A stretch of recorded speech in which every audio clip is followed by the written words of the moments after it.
37. Thank you. We're gonna take her to him. Yeah, oh yeah. We're gonna take her to him. Oh yeah, she's comfortable. Tell us your first name, and then you can show us your physique. My name's Tara, and my nickname is Terrible. Looking at these people, I felt like some of the girls, I felt so inadequate because they had their chest out. Like, you wouldn't believe it. Like, there's me in my padded bra, and I was like, when I get into the room, I'm like, I'm gonna go put toilet paper in my bra. I have no problem intimidating people. I have no problem being bitchy. I have no problem being nice. I have no problem being naughty.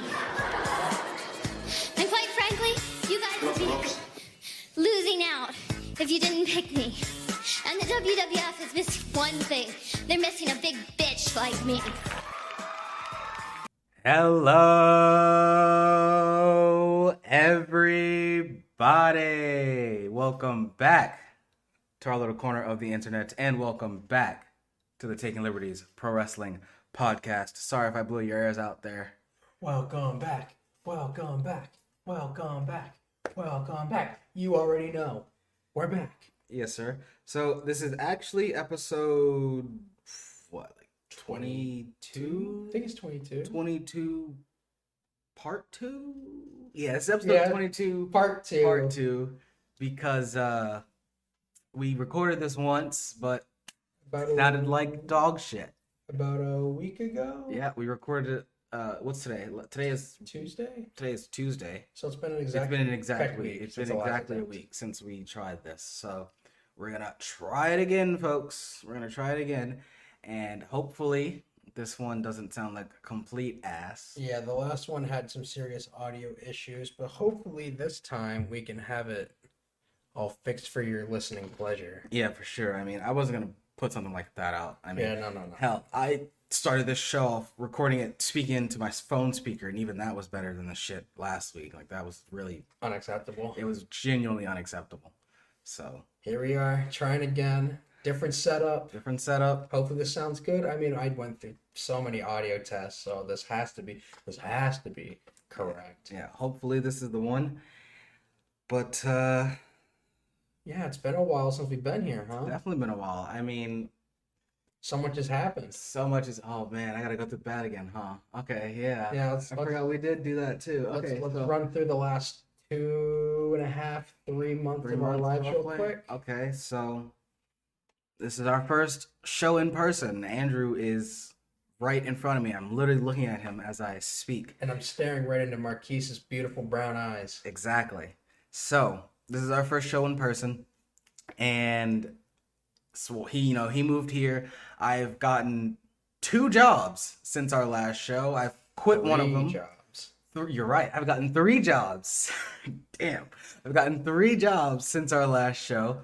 Quit 2 of them. The third one is here to stay. It's fairly easy, and I enjoy it, and it pays me well. You know what else is here to stay? What? This podcast, baby, because we're back. You goddamn right. We're here to stay. We're not going anywhere. This time, now that we're here in person, the consistency can finally become, consistent. Right. So we can actually start doing these weekly, as was intended. This is not a monthly, No. not a bi-monthly, No, not not a quarterly. not a yearly. No, This No. is a weekly it's supposed to be. pro wrestling Yeah. podcast. Yeah, but life throws these things at you. You just gotta go ahead and adjust. And Yeah, shit was real fucked here shit. in the early part of our summer. shit was real fucked. But now we're all good. Hell, we're even double vaxxed and waxed. So Yes, sir. We're both vaccinated. yes, sir. Hopefully we don't get kayfabed by this promoter. And Yeah, we start wrestling training in like a week. hopefully this motherfucker will.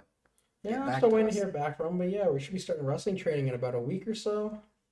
Somewhere in that area.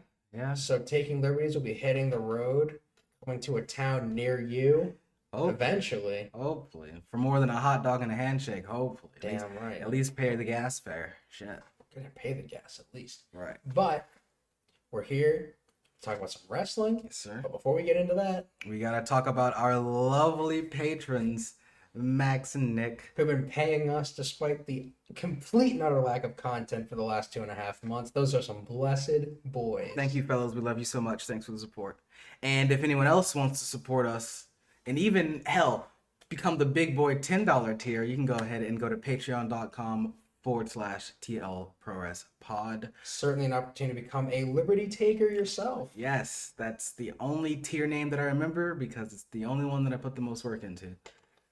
It's the only one that That's where all the perks are. Yeah, that's where all the perks are. You get everything. So there's Patreon, and then you could also give us a 5-star rating and review on Apple. We would appreciate that so much. Yep, even if you don't have an Apple phone or device, you can always hop onto iTunes and leave us a 5-star review, a rating. Something funny, something nice, something mean, something stupid. I don't care. We'll read it. We'll thank you here on the show. Of course, check us out on Twitter at TL ProRes Pod. Yes, sir.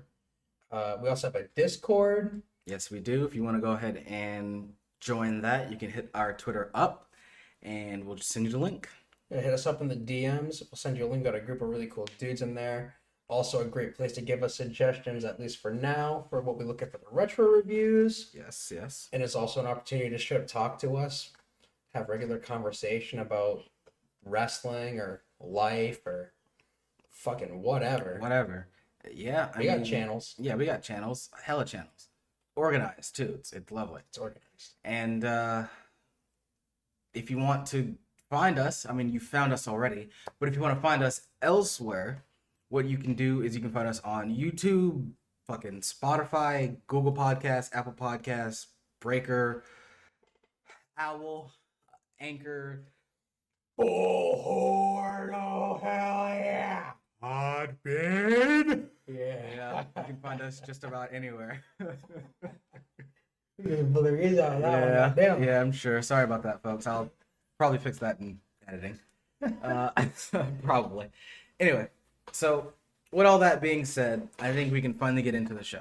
Yes, so without further ado, it is time for us to talk about what the whole goddamn podcast is about. Some Impact Wrestling.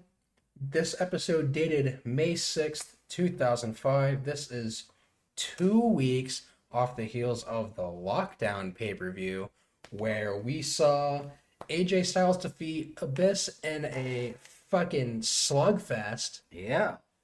Crazy match. So, with that victory, AJ Styles is the #1 contender for Jeff Jarrett's NWA World Championship at Hard Justice. And in that match, there's a special referee, the Huntington Beach bad boy, Tito Ortiz. The show opens with a promo package recapping Dusty's announcement concerning Tito Ortiz and Jeff Jarrett cutting a promo saying that he was going to slap the taste out of this dude's mouth. Because if you don't know, if you want to know, you know now. Yeah. That Obviously. pro wrestling's that real shit and MMA is fake. Took the words right out of my mouth, brother. You already know. So then we move on to the opening contest of this show with Cassidy Riley versus Abyss. I wrote in my notes there was absolutely no chance this match goes past 60 seconds. I think it went 90. It went like 2 minutes. Yeah. And it's only because Cassidy Riley ran around. He ran. Yeah, he ran. He was running from Abyss. Because, mind you, this is Abyss's first appearance since losing at the pay-per-view. So you know this dude is absolutely just fucking gobsmacked. Dude, he's ready to fucking kill someone, ready to hurt people, ready to assault a man. And it just turns out that Cassidy Riley is that man. That's true. So the match pretty much goes, Abyss tries to charge Riley. Riley, he powders out, running around the ring. That happens 2 or 3 times until Riley rolls in the ring, and then Abyss rolls in after him, actually. And he like gets a boot on him, and he gets a second boot on him, and then Abyss whips him into the corner. Abyss charges at him. Riley gets the boot up. And then Riley rushes at him. Immediate black hole slam. 1, 2, 3. That's the match. That's literally the whole match. Yeah, I called it quick but fun. Yeah. What else could I ask for an Abyss match for him to just fucking kill a dude? Honestly. After the match, they play a whole bunch of promos for Hard Justice, which is only 2 weeks away. So they really only gave this pay-per-view a 3-week build. Yeah, pretty much. 3 weeks from Lockdown to Hard Justice. They had an interview with Tito Ortiz where he blatantly states that Jeff Jarrett no longer needs that NWA title because it's AJ Styles' time True. to be champion. Which, blatant bias from the referee. Don't worry about that. Blatant bias in the don't worry world about championship that. No, don't worry match of the NWA championship. Well, I don't remember if. Spoiler alerts for a show that's 16 years old. I'm pretty sure what you're thinking does happen. Yeah, I don't. Well, I know AJ gets the belt. I just don't remember if it's in this match. Because I know he does win the belt before. I'm almost certain that this is the match where he wins it. I'm fairly sure, but So then we move on to the X Division champion Christopher Daniels coming down to commentary to join Don West and Mike Tenay. Shouts out to Don West. I hope that dude fucking recovers from that horse shit he's dealing with. Yeah, man, for sure. Love Don West. I didn't always love Don West. I'm not gonna say that. I'm not gonna act like I did. But rewatching this show, he's really grown on me a lot. His fucking energy is infectious. His energy is a big part of it. I'm hoping that he can fucking kick out at 2.9. Yes, sir. Cancer can't keep him down. No, it can't. So Daniels joins Don Weston tonight at the desk to call some X Division competition as we get Sanjay Dutt versus 1000% Guapo. Yes, sir. Mr. McDonald's commercial himself. That's true. Shocker. So because Shocker won that fucking steel cage X Division shootout at Lockdown, he's the number one contender. Is that the one where fucking Saban landed on his ass? Was that match? Maybe. Shit, we watched that. Man, I'm sorry, but we watched that match like 3 months I ago. don't know. This shit. Yeah, I mean, we're not. If you guys want the refresher, you can just go back and pause listen. it here. Right, Go back real and listen. quick. Come back. And if You'll you're know. a new fan that's listening to all these episodes chronologically, thank you. Yeah, good for you. You don't need to worry about that. All right, you don't have to worry about that. If you're Shit, listening, someone's listening back to that. Yeah, someone's listening back to this for like 5 years from now. Yeah. Like it's 2000. What is it? 2026, and some fucking maniacs listening to this. and we appreciate that wholeheartedly, especially because fucking numbers. So, yep, Shocker is the number one contender. Yep. True. Contender for the X Division Championship at Hard Justice. I was honestly happy to see Sanjay Dutt get a TV match despite getting completely and utterly fucked on at Lockdown because he was the first man out of that X Division shootout, which is horseshit. And when Michael Shane was in there. The crowd let him know about it. Yeah, the most crowd overdude was in the very... match got eliminated first. Yeah, and shit, Sanjay got a huge pop when he came out for this match. It was his return match. Mm-hmm. It was his return match. Most overdude eliminated first. Crazy. So early going to this match, solid fundamental chain wrestling bullshit. They stalemate. Yeah, they go from chain wrestling American style to chain wrestling lucha style. Mm-hmm. So that was pretty cool.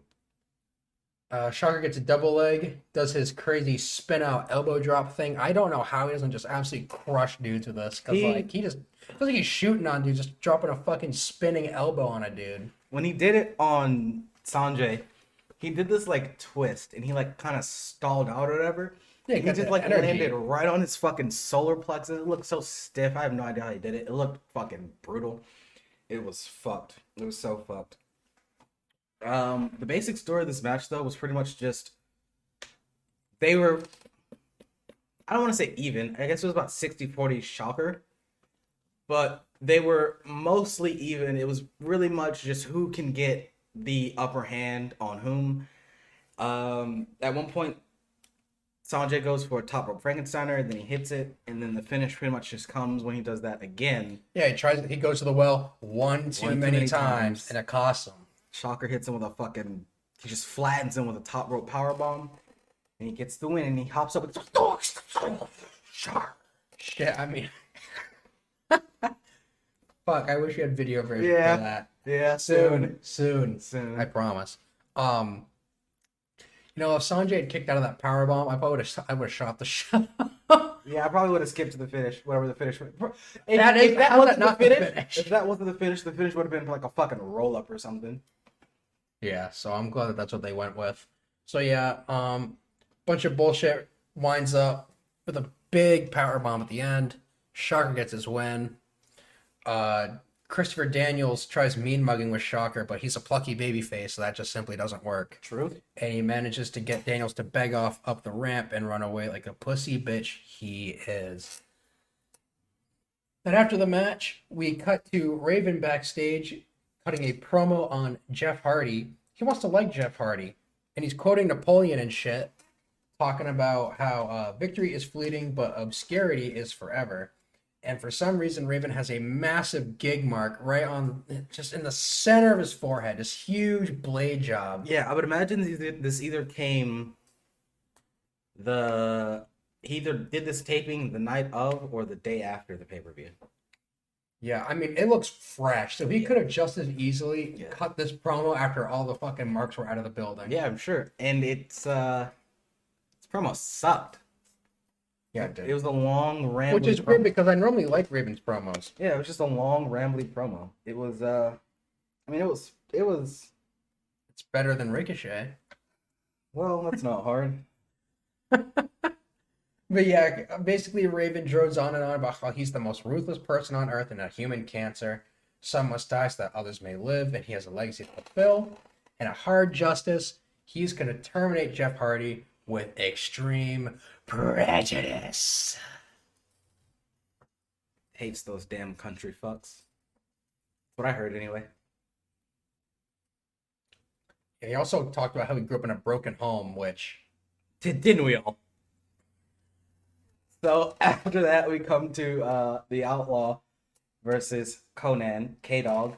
Big And K-Dog. he came out to the 3 Live Crew music, and it always throws me off because Conan coming out to the 3 Live Crew music. I mean, I know he's in the group, but just hearing, I always either think of just Killings or BG.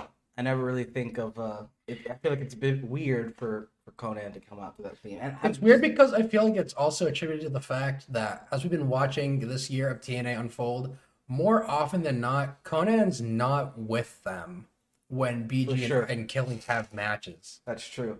And just in general, when I think of Conan in TNA, I think of the LAX. LAX theme. So, oh well. So, match before it begins, Kip tries to get a sneak attack on Conan, but he sees it coming. So he gets an early advantage. He does the shoe throw gimmick he does, and then he powders out of the ring. James powders after getting hit with a shoe. Actually, Conan falls behind, uses a fan's shoes to bludgeon Kip James's back. As you do. And then as they work over towards the commentary desk, I think it was Rudy Charles was the referee for this match. It was either Rudy Charles or the dude that looks like Rudy Charles. Yeah, the other one. Yeah. Pretty much pulls Conan away from Kip James, trying to get some order in this match. At least he tried. Oh my god. And then I don't know what this. I don't understand what happened here. So essentially, Conan turns back around and gets just blasted. All right. Just blasted with a chair. Keep in mind, Conan, or the ref, It's looking straight at him. He's separating the two dudes. He's outside on the ring, separating these two dudes. As that's happening, Outlaw, I hate the name, Outlaw, he ducks over behind the announce table, and the ref is talking to Conan, Facing James.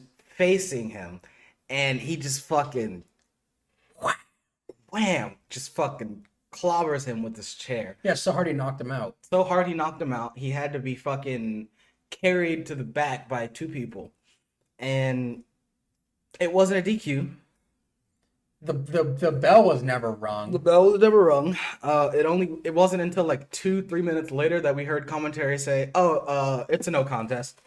Yeah, this match was ruled a no contest, despite the fact This that blatant the referee saw the Outlaw. He looked with both of his eyeballs visually, with his eyes, saw Kip James blast Conan in the face with a steel chair so hard he knocked him the fuck out. Just TNA officiating. Yeah, they had medics come over. Yeah. And then what's confusing to me is that if Conan in kayfabe here, because I mean he clearly got the hand up, but in Right. kayfabe, Conan got knocked the fuck out. Clean out. Yeah. Straight up, he wasn't moving the entire time the whole kerfluffle with the medics and the no contest bullshit was going on.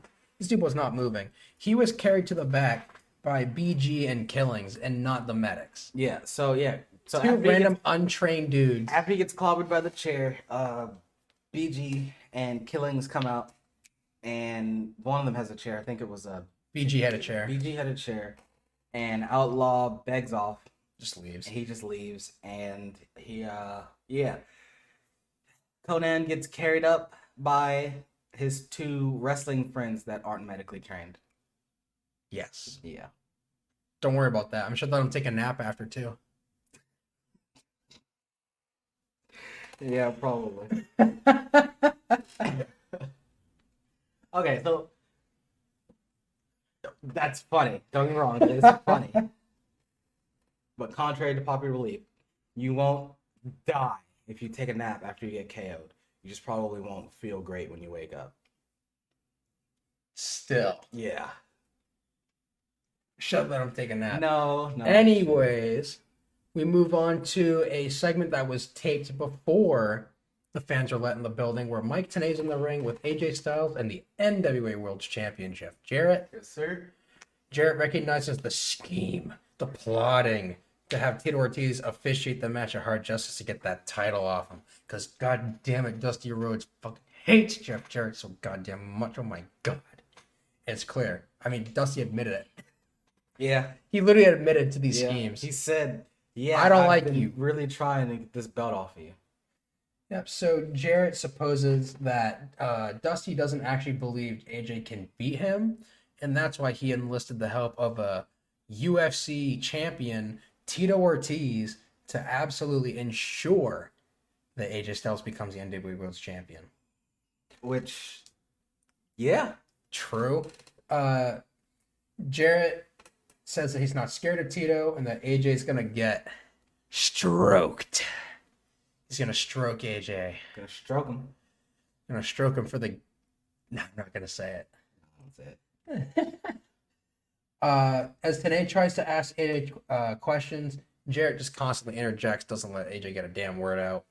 Eventually, AJ gets sick of this shit, steps up to Jarrett, and then a group of security dudes break them up before anything happens. And Jarrett's like, yeah, bitch, I'm that man. What's up? True. And so we move to the main event of this episode of Impact. One more time. Michael Shane versus Chris Sabin. I just straight up didn't like this match. I can understand why. The two men were flanked by their women, Michael Shane with Trinity and Sabin with Tracy, because these two just have to constantly have men opposing each other for them. True. I mean, remember that tag team match that meant nothing on pay-per-view? I do remember that with the Phi Delta Slam and the dudes who were the Harris brothers. Yeah. Harris twins. Yeah.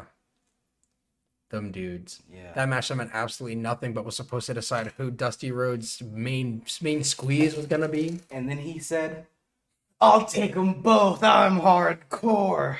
Shouts out Tommy Dreamer. Like, Dusty Rhodes is actually a huge Tommy Dreamer guy. Oh yeah, he is. Didn't you know Dusty was in ECW? Big Tommy Dreamer guy. Yeah, they worked fucking bingo halls, brother. Exactly. Yeah. So, first thing I had to say before this match even started was, how many shows in a row are Michael Shane and Chris Sabin going to wrestle each other before they have a blow-off to this feud? Because I swear to God, they've been feuding the entire time that we've been watching this show. It's been... Were they having matches before February? I think so. I don't know. I'd have to go back in my notes, probably.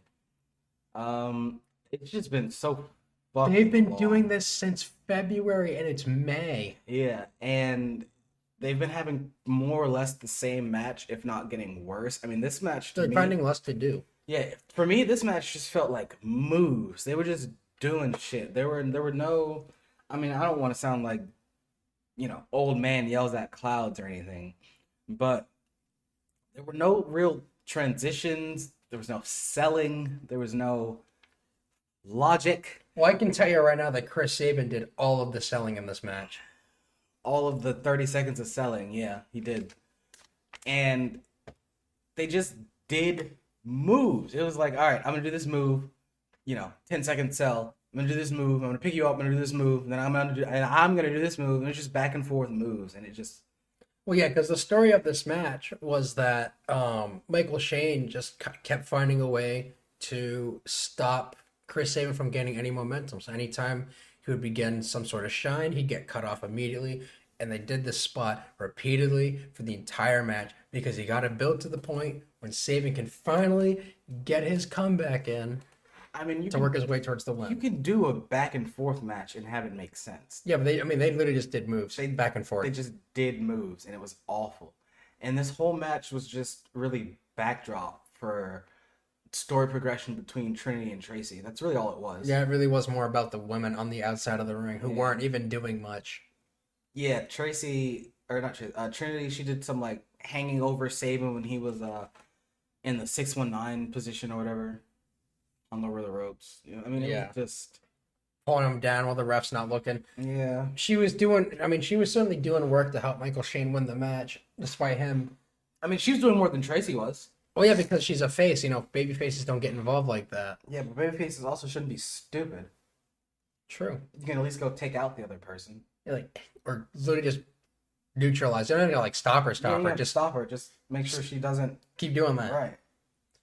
So they do all their work and they do their shit, and in the end, Chris Sabin manages to fucking catch a super kick, gets rolled into a cover, and then Michael Shane immediately gets his heat back in a segment where I'm pretty sure the ending got cut out of the VOD on Impact Plus because they didn't want to show violence against women. Because after the match, Shane hit 3 super kicks in a row on Chris Sabin as Trinity keeps propping him up to take them. Of course, eventually Tracy's like, all right, fuck this shit. I'm going to get involved.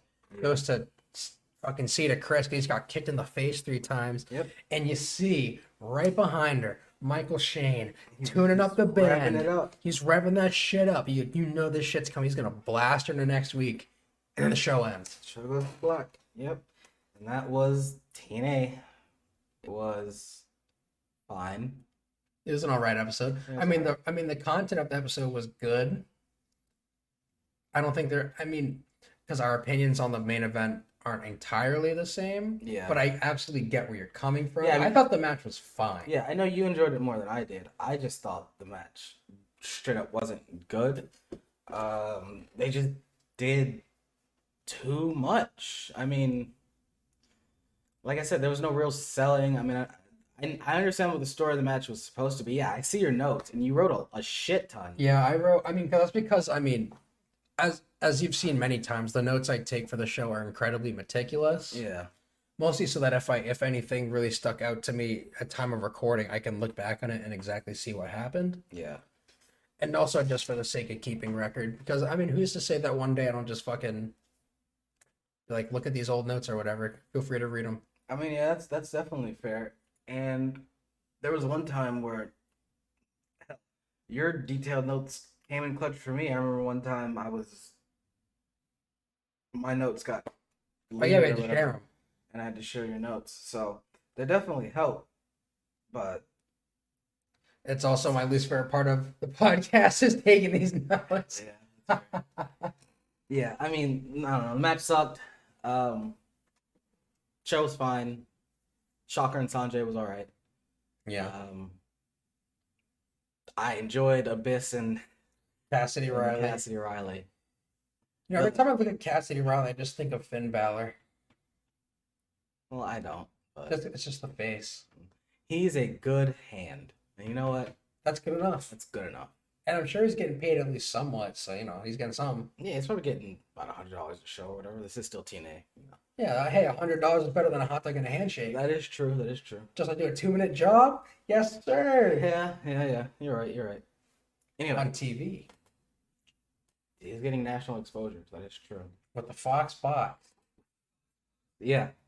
Shit, when do they get to Spike? I want to say like a year and a half, maybe. So late 2006, early 2007? Roughly. Yeah. That was probably, 2007. I went to Lockdown 08. That was my first real exposure to TNA.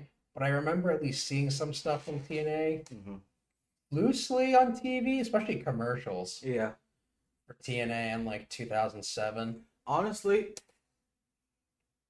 TNA is what got me into watching Spike in general. Mm-hmm.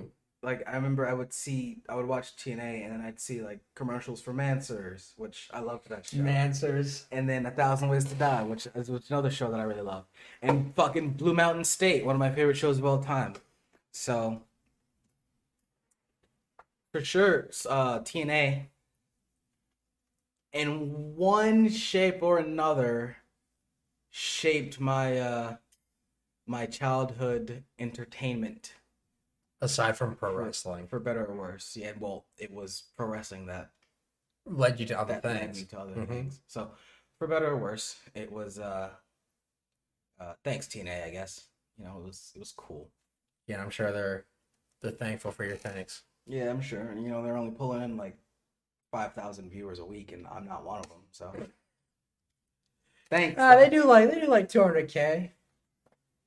Sometimes. Worldwide, maybe. I don't know. I just look at the Twitter numbers, brother. What does WrestleNomics tell me? Because those Twitch numbers aren't looking great. True. So, I think we have an announcement to make. Yeah, well, you know, obviously, of course, that was TNA May 6th, 2005. But yeah, we do have an announcement to make. So, on our last attempt, we did the Carney commentary, and We did the last one. and unfortunately, you folks will never hear it unless I Somehow save that audio, which is unlikely. I mean, it's on my laptop. I mean, It's really rough. if you really want to hear it, I'll post it for the $10 patrons. How about that? If you really want to hear it, how about that? Sure. So we're not gonna do it again. No, because there's no point. There's no point. I feel like we exhausted the things that we could have said. I think our words were We went through so many words. we've gone through I feel the most important words so far. And the words that have that you can contest their meaning. Right. And I don't remember the words that we were going for last time. I don't even remember what we said, but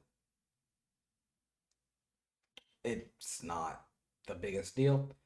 I know we talked about the meaning of marks. Yeah. All right. Mark and gig. No, we've done gig. no, we've done gig. It was juice. We did mark. And juice, we did mark and juice. which essentially is a fan and either steroids or bleeding. There you go. There you go. Um, If you don't want to hear minus the entire 30-minute segment. right. I mean, more or less, it's a fan. You don't have to. It's a paying fan. Let's say that. Yeah, it's a fan who has To make it seem less investment in it. less derogatory. It's a paying fan. So if you've gone on totallylegalwrestlingsite.com and have watched wrestling but have never actually spent $1 on it, are you really a mark? Anyway, so we're killing the segment. That segment is done and buried. We feel like we've done everything that we can with that segment. And again, if you want to hear the terrible audio, I'll eventually upload it for the $10 patrons. Be the first thing that I upload, but Hidden gems. hidden gem. We're workshopping a new segment. We just gotta flesh it out a bit and work out the kinks. We gotta And also make a list of things to talk about in this segment, so we have Right. a concrete idea of roughly how much time it'll take and Right. exactly how many things in the segment we should talk about. Yeah, because just from us going back and forth, we have ourselves realized that there's a fair amount of things that can be related or related to.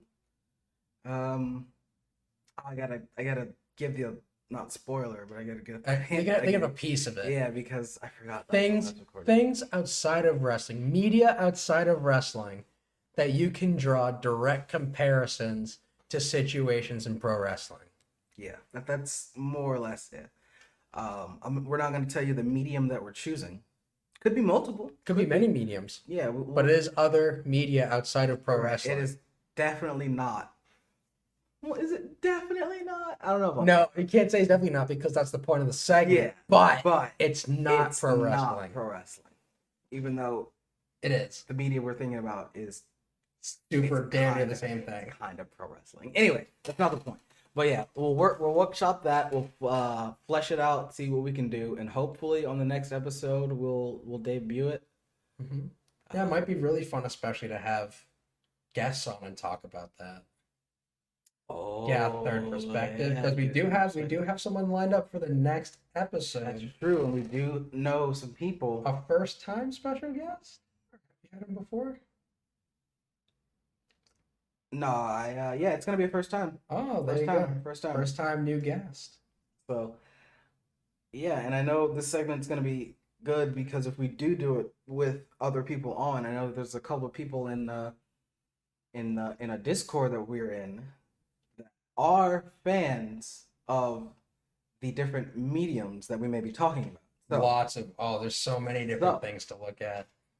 It's gonna be fun. It's gonna be fun. I'm pretty excited for it. I think it's gonna be a lot of laughs. I think it's gonna be a lot of laughs. I'm not sure. I mean, I'm sure something like this exists on the internet, but I'm not sure how. I ain't seen no one else do it. Right. So. I don't know how out there it is. So it would be nice if we could bring an original idea to. Especially just having the opportunity to talk about things that we like outside of wrestling that I'm sure most wrestling fans also like anyway. Right. So it isn't out of pocket to talk about something else, and bring it here. Right. I mean, it could be. I mean, I don't want to give anything away. I don't think it's out of pocket to say that wrestling is fairly geek culture. And there are other geek cultures, and I feel like we can leave it at that. Yeah, that's what they get. That's your hint. That's your hint. Yeah. So, looking forward to that, and like we said, hopefully on the next show we'll have thought about it some more, workshopped it. Yeah, we'll make a list. Yeah, we got it. But with that being said, we're going to roll on to the blast from the past, brother. Damn right. So this week we looked at Tough Enough, Season 1, Episode 1. And now before you ask, hey, isn't that a reality show and not a pro wrestling show? Let me tell you something, dude. We don't have to, because we're taking liberties, we don't have to watch pay-per-views or an episode of SmackDown. Oh, man. Or ECW. I went on a whole ass tangent. I keep forgetting. I keep thinking that was a whole episode, but no, it was just this episode that was fucked. Yeah. So, as Andrew said, God damn it. We're aiming this specifically at one person in particular. Paul. God damn it. We're not doing Blood Bunny shows. We're not doing any bullshit. Non-canon. We don't want to do any 3-hour shows. Preferably like 10 years old. That's the benchmark. At least 10 years. It can be majority wrestling related. I'm not going to say anything wrestling related, but it has to be majority wrestling related. So it could be this wrestling reality show, Tough Enough. It could be fucking what did I say last time? Wrestling movies. It could be fucking Tiger Mask W, Kaneko Man. It could be fucking anything like wrestling. And mostly anything. And less than 3 hours. Preferably under 3 hours. Preferably less than 3 hours. If it's good, if it's good, we'll deal with it. We'll make the exception. If it's good, let it be good. Paul. Not watching Crown Jewel or The Greatest Royal Rumble or No, we're not Super watching Showdown. I'm not watching any of that horse shit. So it can be majority wrestling, and we'll review it. So And let me quantify something about wrestling movies. I don't mean movies that star wrestlers because no. We're talking about movies about professional wrestling. Yeah. So stuff like Ready to Rumble, No Holds Barred, or The Wrestler, which I'd be very happy to watch for any reason. Pro Wrestlers versus Zombies, which has, I believe, Kurt Angle and Matt Hardy. RVD might be in it. I don't remember. I know that Kurt Angle and Matt Hardy are definitely in it. Yeah. I know there's a second one, which I heard is even worse than the first one. So Which sounds awesome. that does sound awesome. So majority wrestling, it could be, I mean, and we're still gonna review, like, if you have fucking SmackDown from 2002, sure. Right. But we'd also like to see variety. I mean, we're tired of being the TNA and WWE podcast. Like, it's I mean, we've done reviews. Like we did the Cinderella tournament that one time, and we talked about UWF. We talked about UWF. I've talked about Bloodsport with Nick. So we've gone outside those boundaries, but we want to do something different because I also feel like lots of other podcasts would typically only look at wrestling shows, period. Right. And that can be a difference that us taking liberties pro wrestling podcast, because we're taking liberties with the pro wrestling podcast formula, Of course. if you will. That's why I wanted to do something that I haven't really seen any other wrestling. I mean, I'm not gonna sit here and pretend like I listen to all wrestling podcasts, because that sounds fucking dreadful. It sounds horrible. But I mean, I haven't really heard anyone say, hey, on a weekly basis, it's supposed to be anyway, on a weekly basis, we're going to take wrestling terms and break them down for the wider listening audience. Like, I don't think I've ever heard anyone do that before. So, like most wrestling podcasts you listen to, they'll just automatically go into shoot, work, pop, heel, babyface, like, and Well, yeah, because I mean, and it is fair to assume that anyone in the podcast wrestling space would probably be deep enough to know those terms, but sometimes it's fun to just look at them. It is fun to just look at them, and you never know. You might attract the odd stray fan, and it's good to just have something for those people as well. So, without any further ado, we're going to get into the first episode of the first season of Tough Enough. And let it be known, the very first person you ever see on Tough Enough is a man named Josh Lomberger. Yes, sir. That would be a very young, very young, no musculature, 2002, no fucking bleached tips. Not yet. Josh Matthews.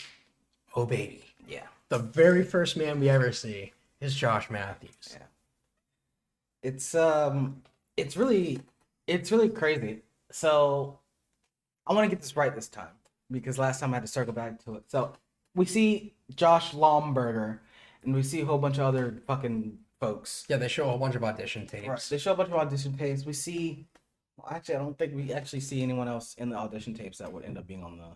Yeah, I don't think we saw any of their other ones. Yeah, which is weird. So the only person whose audition tape that we saw that made it was Matthews. But after it was showing the audition tapes and it was going through some gimmicks.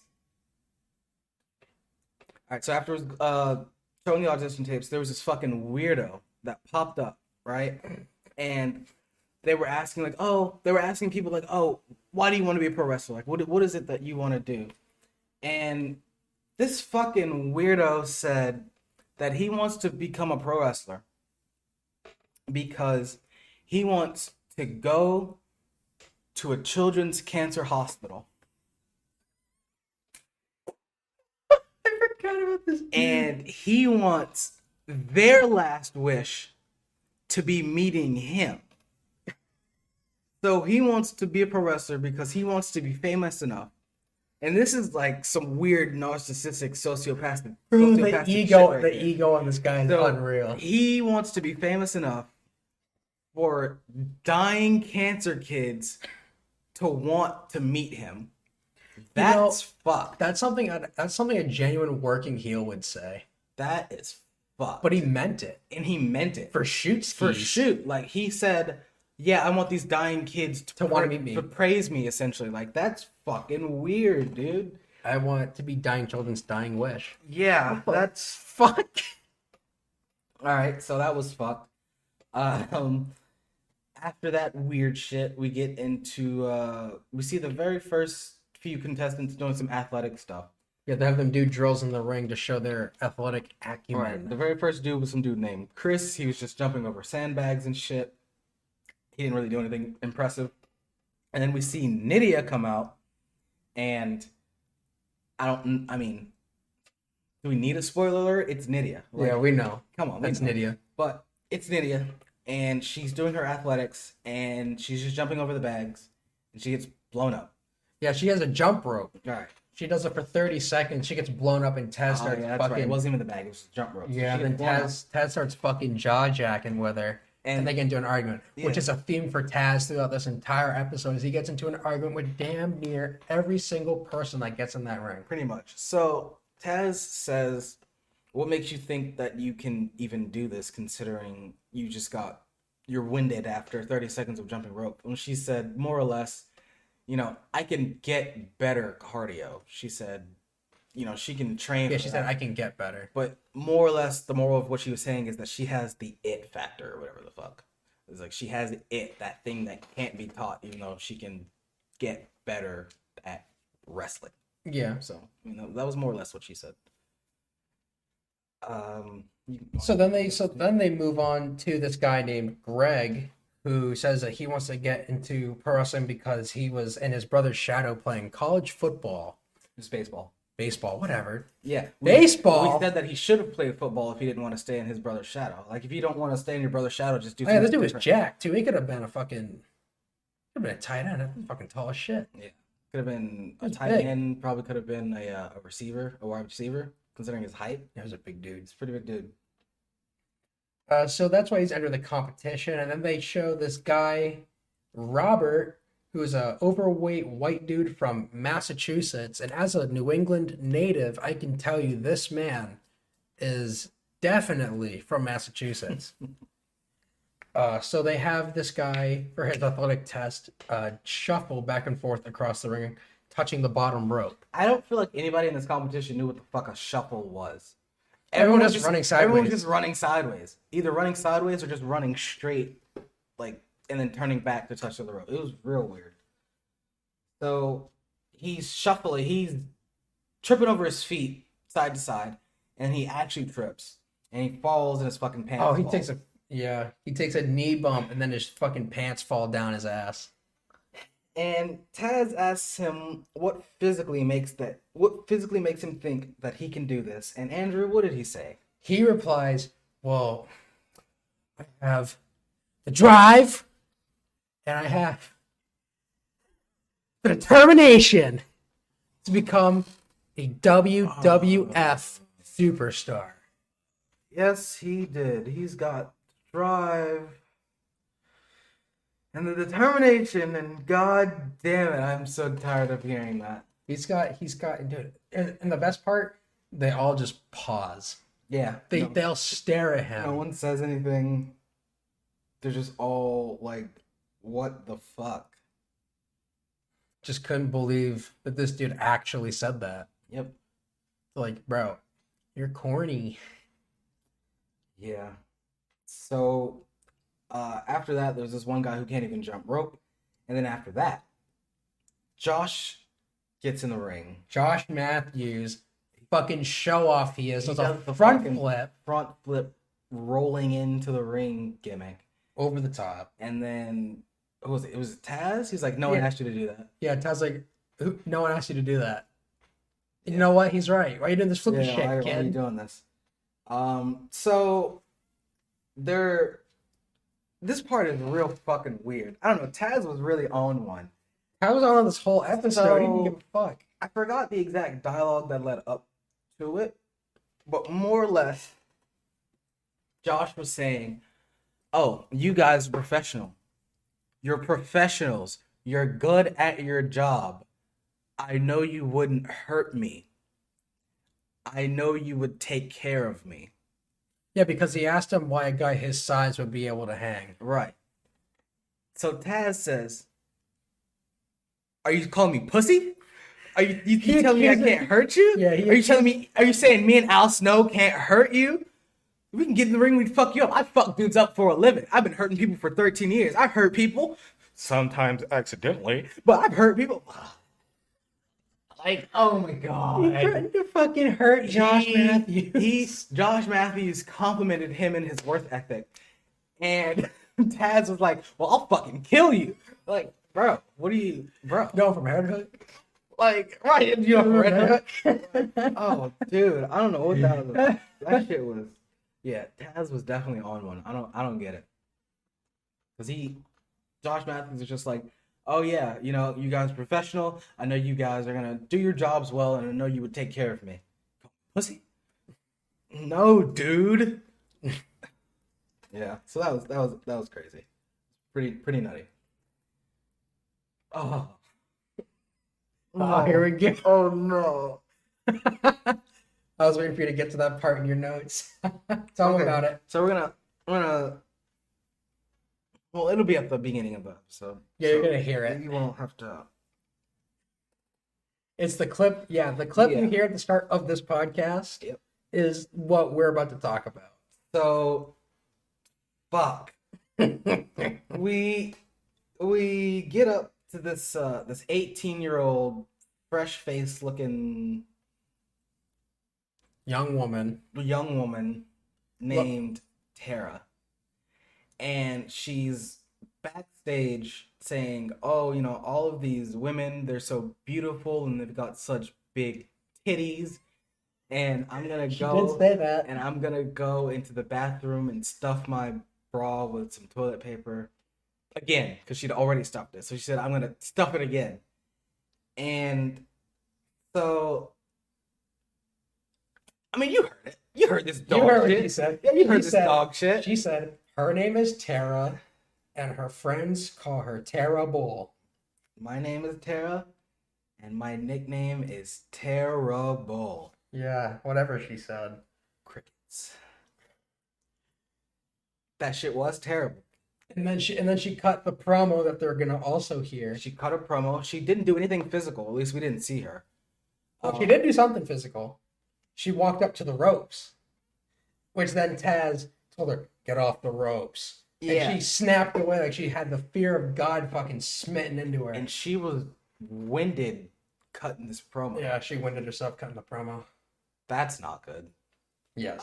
So, after this terrible promo, for some reason, they like her? Yeah, they liked her. I don't know. They were like, what did they say? I think they said, like, physically, she's not the best athlete or whatever, but she's got charisma or something. And I'm just like, were we watching the same thing? And I guess it's because she threw that, you know, I can be bitchy, I can be nice, I can be naughty line in there. Yeah. What the WWF needs is a bitch. They heard it. They know exactly what she fucking said. So I guess it's because they heard that, but I'm just thinking this shit is awful. Especially when there's the other person. Mhm. And then the other person. Yeah. But we'll get to them. So some girl named Christy wrote her a promo on her fucking wrist. And forgot it and then got exposed. Got exposed. And then we get to the most impressive person on this entire show, Maven. Maven. God. He fucking so he's in the ring and he's talking with Taz or whatever. And at some point he looks over at Jacqueline and he winks at her. As you do. And Taz immediately says, did you just wink at Jackie? You think you can handle all that woman, son? Huh?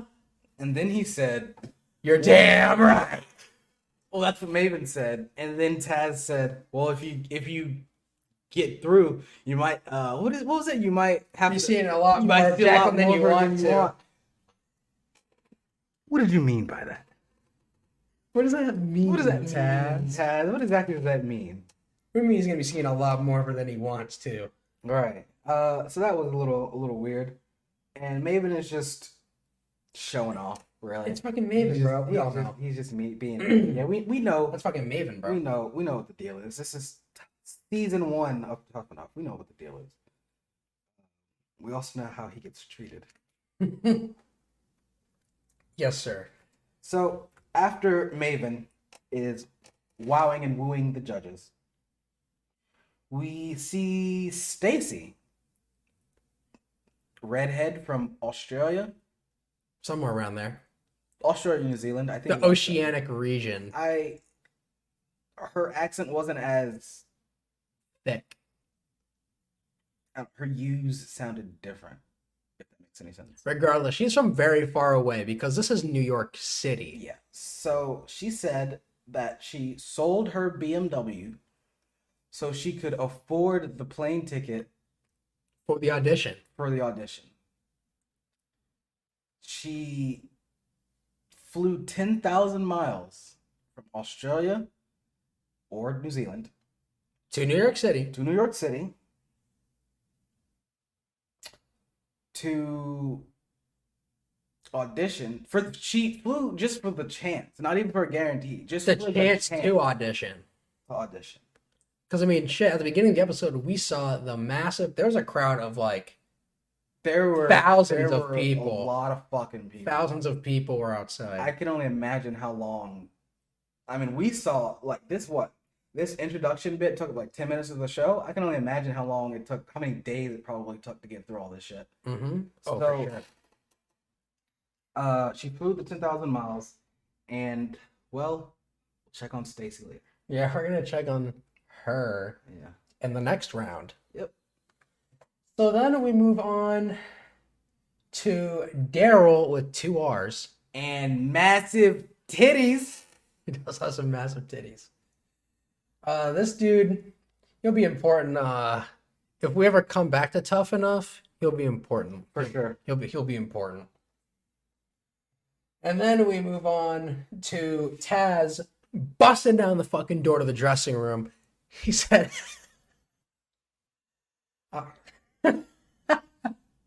he comes in there, he tells these motherfuckers who are complaining and whining and pissing and moaning that it's hot and they're waiting a long time. He comes in there and he tells these motherfuckers, now you listen here, busters, you have the opportunity of 20 lifetimes Pretty much. to hotshot your way onto WWE TV.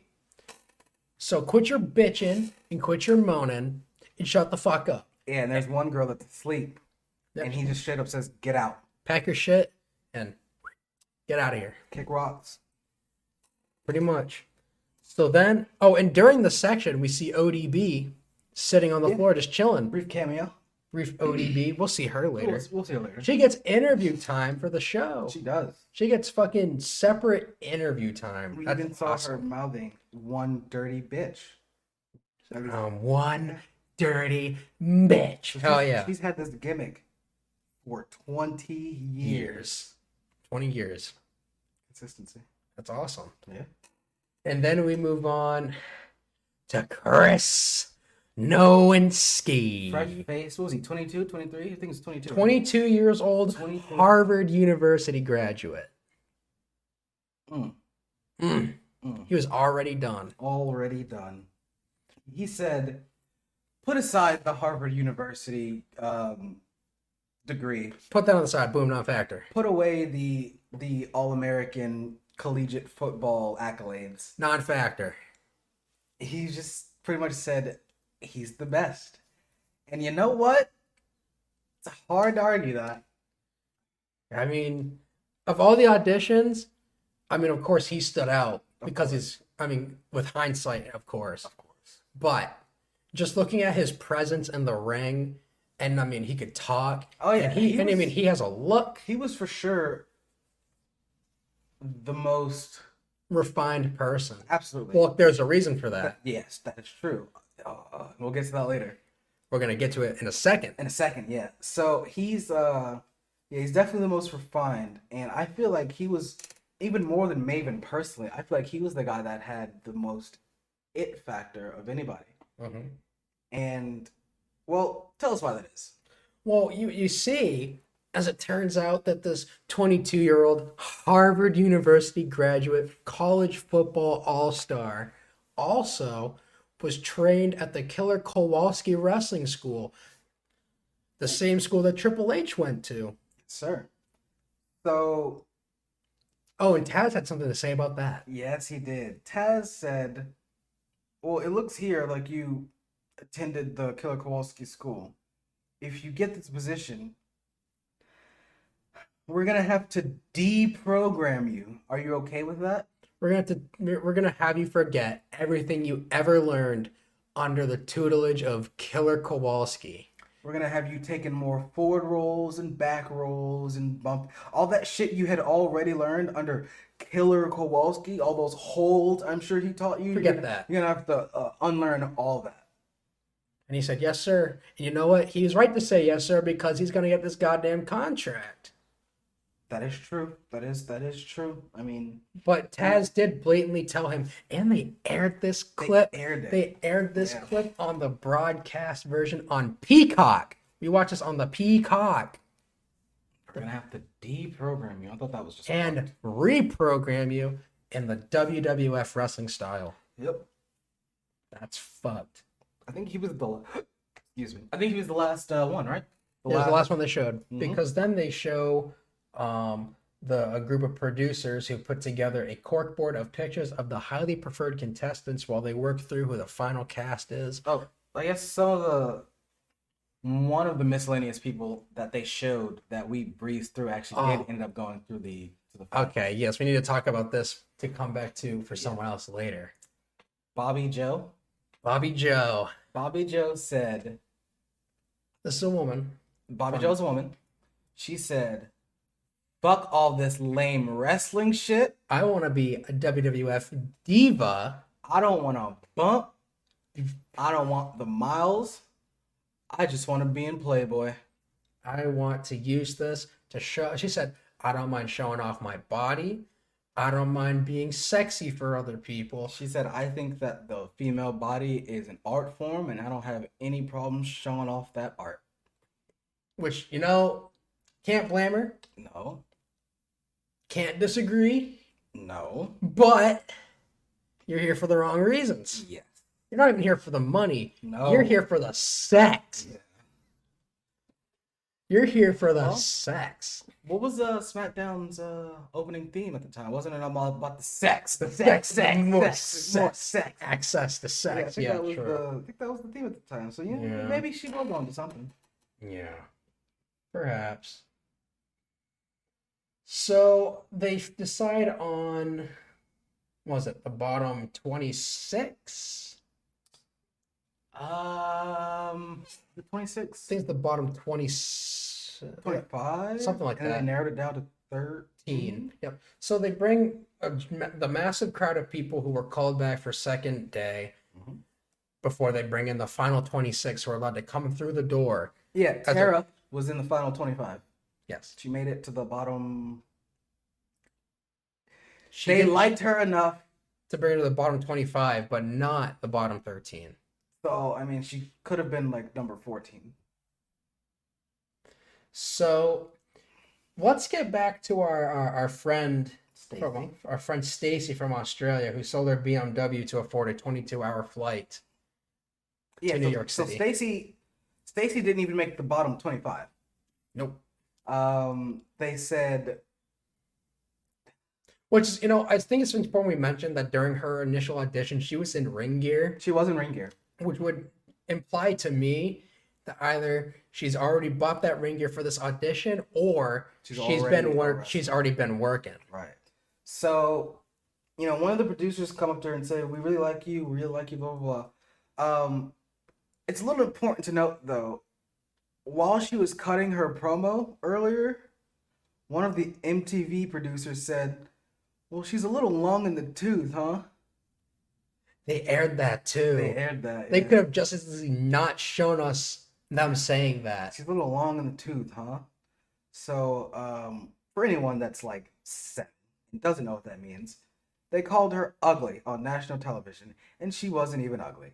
No. So that was fucked, and they really just should not have shown that. No, because it made them look bad, and it was a fucking burial. But so yeah, she's crying, and she's like, "Well, one of these girls just wanted to show her titty. She doesn't even want to wrestle. I wanted to wrestle," and unfortunately, she sold her car and now doesn't have a car, and I don't even know if she has money. Yeah, I don't know if she can even get back to Australia. I don't even know if she bought a round trip ticket. 'Cause I would imagine she was pretty confident of the fact that she was gonna get it. So I can't imagine she bought a round trip. I would hope so, but Never know. you never know. So we get down to the bottom 26, and then they bring Stephanie McMahon is introduced to these people, and then they have them all take drug tests And blood work. Yep, they take piss tests and they do blood work right there on the spot. They're like, well, listen here, buddy, before we even put you on the show, we need to make sure you're clean. No hepatitis, no steroids, brother. Damn right. And so after all that, we get down to the final 13.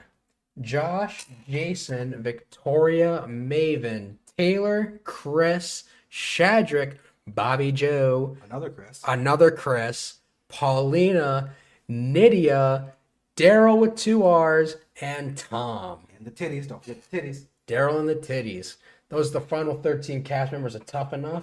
All of them are sent home to pack their bags before they get shipped off to Stamford, Connecticut to all live together in a house before they begin their grueling, what was it, 8 weeks of training? Something like that, roughly. It was 13 weeks. 13 weeks. 13 weeks stuff.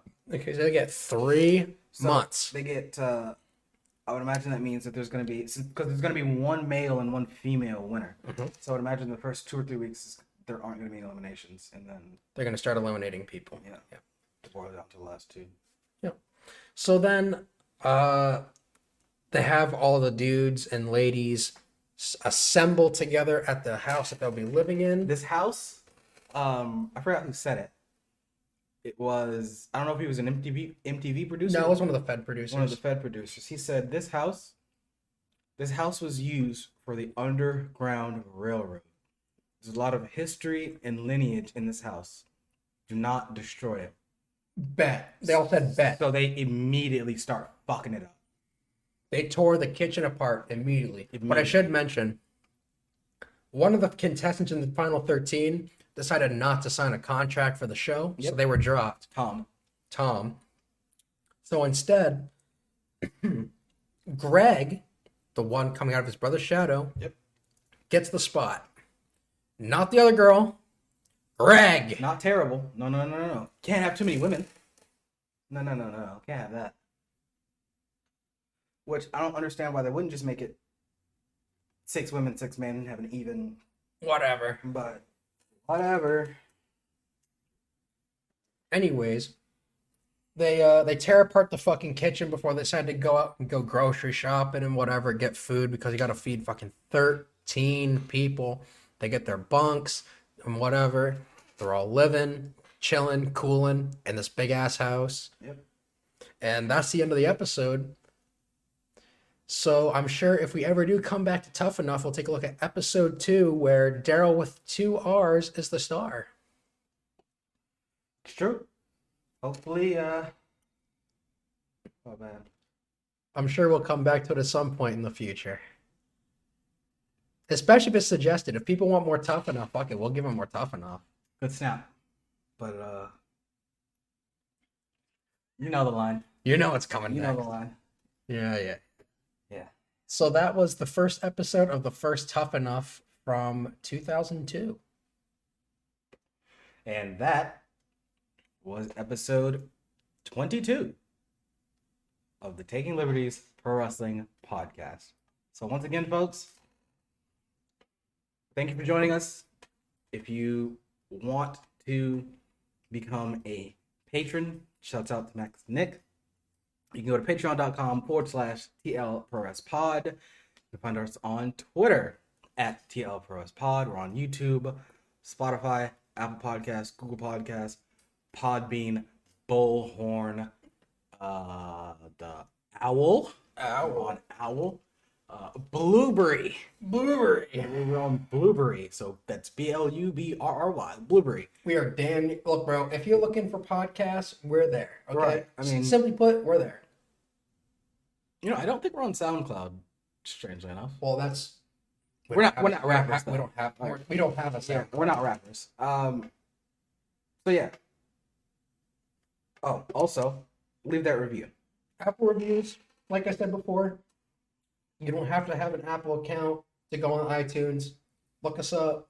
Leave a review, 5 stars or 1 star, preferably 5 stars.